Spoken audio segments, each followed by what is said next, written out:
Hello friends, എൻ്റെ പേര് ജെഫിനാണ്. അപ്പോൾ ഞാൻ നിങ്ങളുടെ മുമ്പിലൊരു പുതിയ യൂട്യൂബ് ചാനലായിട്ട് വന്നേക്കണത്. ചാനലിൻ്റെ പേര് ജെഫ് വ്ലോഗ്സ് എന്നാണ്. കുറച്ച് നാളായിട്ട് ഇങ്ങനെ ചാനൽ തുടങ്ങണമെന്നൊക്കെ ഇങ്ങനെ ആഗ്രഹിച്ചിരിക്കണമായിരുന്നു. ഇപ്പോഴാണ് സമയവും സാഹചര്യമൊക്കെ ഒത്തു വന്നത്. അപ്പോൾ മെയിനായിട്ട് ചാനലിനെ കുറിച്ചുള്ള കൂടുതൽ കാര്യങ്ങൾ ഞാൻ ഈ വീഡിയോയിൽ പറഞ്ഞ് നിങ്ങൾ ബോറടിപ്പിക്കുന്നില്ല. എന്തായാലും കൂടുതലായിട്ട് മെയിനായിട്ട് ഉദ്ദേശിക്കുന്നത് കുക്കിംഗ് വീഡിയോസ് തന്നെയാണ്.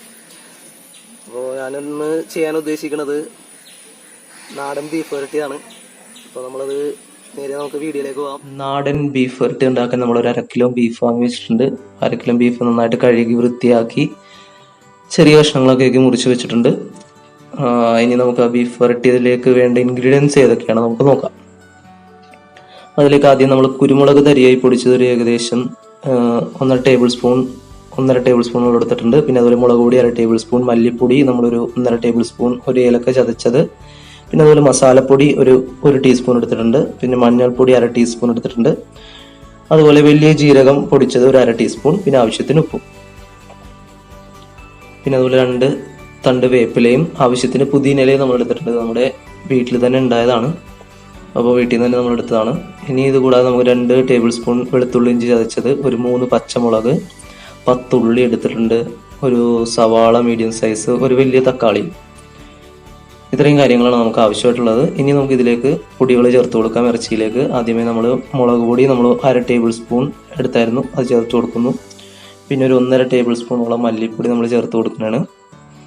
മല്ലിപ്പൊടി ചേർത്ത് കൊടുത്ത ഇറച്ചിയിലേക്ക് അതിന് ശേഷം അതിലേക്ക് നമ്മൾ നമ്മുടെ ഏലക്ക ചതച്ചത് ഒരെണ്ണം ചേർത്ത് കൊടുത്തു. പിന്നെ മസാലപ്പൊടി 1 ടീസ്പൂൺ എടുത്തായിരുന്നു, മസാലപ്പൊടി നമ്മളൊരു ഏകദേശം ചേർത്ത് കൊടുക്കുകയാണ്.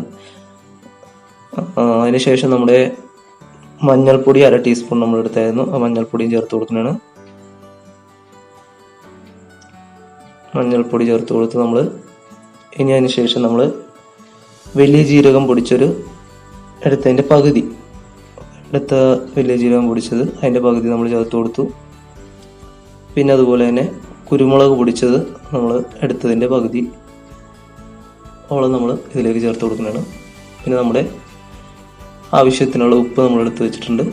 നമ്മൾ ഉപ്പും കൂടി ഇറച്ചിയിലേക്ക് ചേർത്ത് കൊടുക്കണം.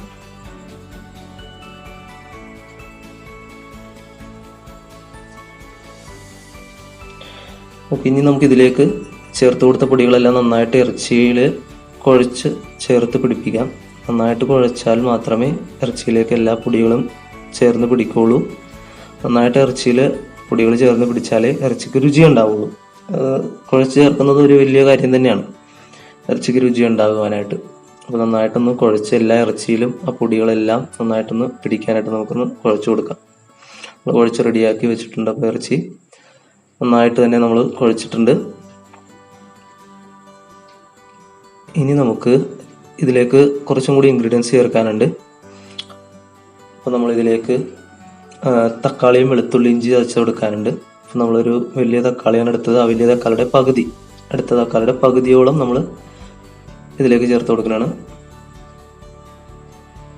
തക്കാളി ചേർത്ത് കൊടുത്തു. ഇനി വെളുത്തുള്ളി ഇഞ്ചി ചതച്ചത് ഏകദേശം 1/4 ഭാഗത്തോളം നമ്മളിവിടെ ചേർത്ത് കൊടുക്കുന്നതാണ്. വെളുത്തുള്ളി ഇഞ്ചി ചതച്ചതിൻ്റെ ഇനി വെളുത്തുള്ളി ഇഞ്ചി ചതച്ചത് കൂടി ചേർത്ത് കൊടുത്തതിന് ശേഷം നമ്മൾ വേപ്പിലയും പുതിനയിലയും അല്പം പുതിനയിലയും കൂടി നമ്മൾ ഇറച്ചിയിലേക്ക് ചേർത്ത് കൊടുത്തിട്ടാണ് നമ്മൾ വീണ്ടും ഇതെല്ലാം ഒന്ന് ഇളക്കി ചേർത്ത് കുഴച്ച് നന്നായിട്ട് ഇറച്ചിയിൽ പിടിപ്പിച്ചതിന് ശേഷം വേവിക്കാൻ വേണ്ടി വെക്കുന്നത്. നന്നായിട്ടൊന്നും കൂടി നമുക്ക് ഇതെല്ലാം കൂടി ഒന്ന് കുഴച്ച് ചേർക്കാം. ചേർത്തതിന് ശേഷം നമ്മൾ ഏകദേശം 40 മിനിറ്റോളം നമുക്കിതിൽ നിന്ന് റെസ്റ്റിന് വെച്ച് കഴിഞ്ഞാൽ ഈ ചേർത്ത പൊടികളെല്ലാം നന്നായിട്ട് ഇറച്ചിയിൽ പിടിക്കും. അപ്പോൾ അങ്ങനെ പിടിച്ചു കഴിയുമ്പോൾ ഇറച്ചിയുടെ രുചി ഇരട്ടിയാവും. ഓക്കെ, അപ്പോൾ അതുകൊണ്ട് എത്രത്തോളം കഴിയുമ്പോൾ 30 തൊട്ട് 40 മിനിറ്റ് വരെ നമുക്ക് റെസ്റ്റിന് വെക്കാം. അപ്പോൾ എന്നിട്ട് റെസ്റ്റിന് വെച്ചു. നമ്മൾ റെസ്റ്റിനൊക്കെ വെച്ചതിന് ശേഷം നമ്മൾ ഗ്യാസ് അടപ്പ് കത്തിച്ച് ഇറച്ചി വേവിക്കാൻ വേണ്ടി വെക്കുന്നതാണ്. അപ്പോൾ നമുക്ക് ഗ്യാസ് അടുപ്പിലേക്ക് നമ്മൾ 40 മിനിറ്റോളം റെസ്റ്റിന് വെച്ച ഇറച്ചി വെച്ചു.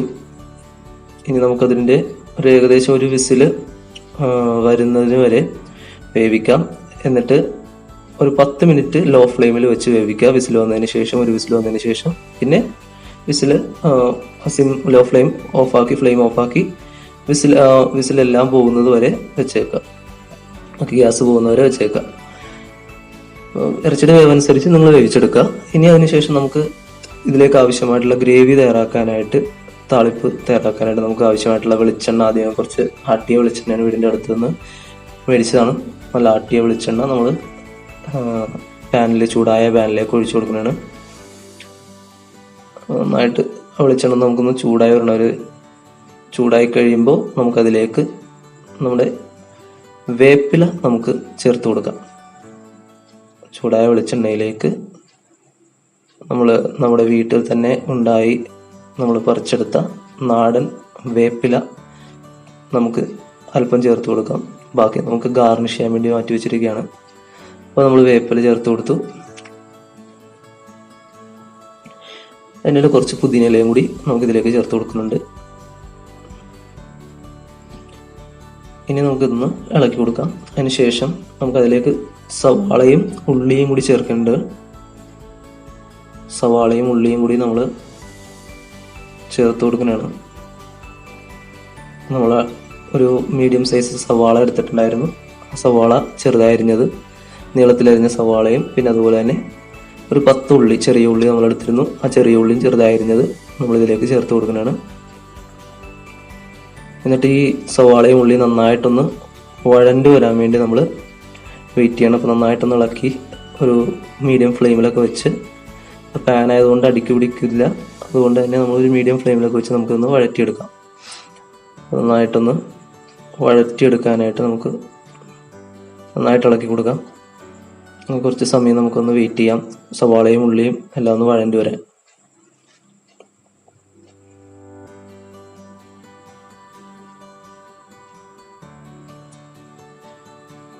അപ്പോൾ നമ്മുടെ സവാളയും ഉള്ളിയും ഏകദേശം വഴണ്ട് വരാറായിട്ടുണ്ട്.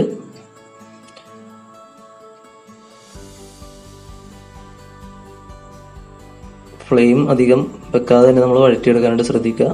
ഇനി ഇതിലേക്ക് നമുക്ക് വെളുത്തുള്ളി ഇഞ്ചി ചതച്ചത്, നമ്മുടെ ബാക്കിയുള്ള വെളുത്തുള്ളി ഇഞ്ചി ചതച്ചതും കൂടി ഇതിലേക്ക് ചേർത്ത് കൊടുക്കാം. വെളുത്തുള്ളി ഇഞ്ചി ചതച്ചതും കൂടി ചേർത്ത് നമുക്ക് നന്നായിട്ടൊന്ന് ഇളക്കി കൊടുക്കാം. അപ്പം ഇനി ഇതും ഒന്ന് വഴണ്ടി വരണം. അതിനോടൊപ്പം നമുക്ക് പച്ചമുളകും കൂടി, നമ്മൾ മാറ്റി വെച്ച പച്ചമുളകും കൂടി നമുക്ക് ഇതിലേക്ക് ചേർത്ത് കൊടുക്കാം.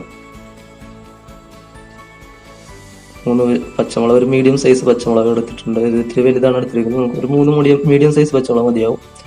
അപ്പോൾ ഒന്ന് പച്ചമുളകും കൂടി എടുത്തേക്കുക. അതും കൂടി ഒന്ന് ചേർത്ത് നന്നായിട്ട് ഇളക്കി ഒന്ന് എല്ലാം കൂടി ഒന്ന് മിക്സ് ആയിട്ട് നന്നായിട്ട് വഴറ്റി എടുക്കാം. നമുക്ക്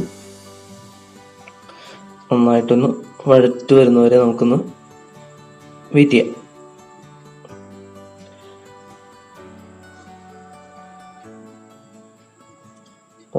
അതിനെ കുറച്ചും കൂടി ഉപ്പിട്ട് കൊടുത്ത് കഴിയുമ്പോൾ നന്നായിട്ടൊന്ന് വഴണ്ടി വരും. അതുകൊണ്ടാണ് നമ്മളൊന്ന് ഉപ്പിട്ട് കൊടുത്തത്. ഇതെല്ലാം ഒന്ന് മിക്സ് ചെയ്ത് നന്നായിട്ട് വഴണ്ടി വന്നിട്ടുണ്ട്. ഇനി നമുക്കിതിലേക്ക് ചേർക്കേണ്ടതെന്ന് പറഞ്ഞാൽ തക്കാളിയാണ്. നമ്മൾ ബാക്കി മാറ്റി വെച്ച തക്കാളിയുണ്ട്. നന്നായിട്ടൊന്ന് വഴണ്ടി വന്നപ്പോൾ നമുക്ക് തക്കാളിയും കൂടി നമ്മൾ ചേർത്ത് കൊടുക്കുന്നതാണ്. തക്കാളി ചേർത്ത് കൊടുത്തു. ഈ തക്കാളിയും കൂടി ചേർത്ത് ഒന്നും കൂടി നമുക്കൊന്ന് അല്പസമയം കൂടി ഒന്ന് വഴറ്റിയെടുക്കാം.